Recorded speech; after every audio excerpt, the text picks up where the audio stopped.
Uh-oh, this is an extremely risky situation here. The world of the CAP and the world of the PMI. And what does he or she do with it? They inspect it. They inspect the deliverable for correctness. Take a look at the screen here. We're going to be talking about calculations. We're going to be talking about formulas. For example, your project sponsor is definitely a stakeholder mentioned in the project, but not just the project sponsor is mentioned in the project charter. It's not just formulas that's the tough stuff. You also have very technical areas, ITTOs, graphs, charts, and a lot of stuff that you need to remember. It doesn't have to be a whole binder full of papers. It could be a one-pager, a half-pager. I hope you're back. I hope you've taken a look at that problem. Let's take a look and see if you actually got the problem right. It doesn't always have to be EAC or ETC or TCPI, you know. So it could be a variety of things that they test you on when it comes to applying mathematical formulas or algebra or stuff like that, okay? For that reason, we have inspection as being a tool and technique of validate scope. And after that is inspected, the deliverable is inspected, out on the other end comes an accepted deliverable if all is good. We could make that a planning package. And what exactly is a planning package? A planning package is a WBS component which has known work content.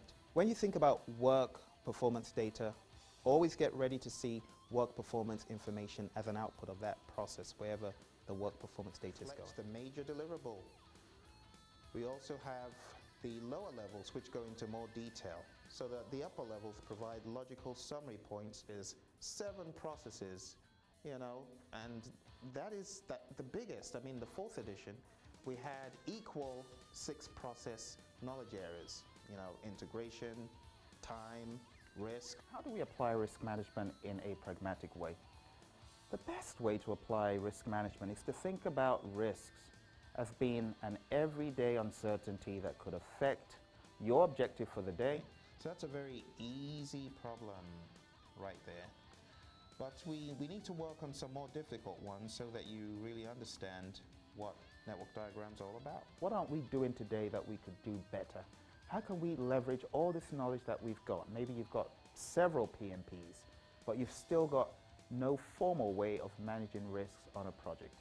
You need to have a meeting of the minds. You need to People tend to think the PMP exam gives you nothing but formulas which are in your favorite book, the PMBOK.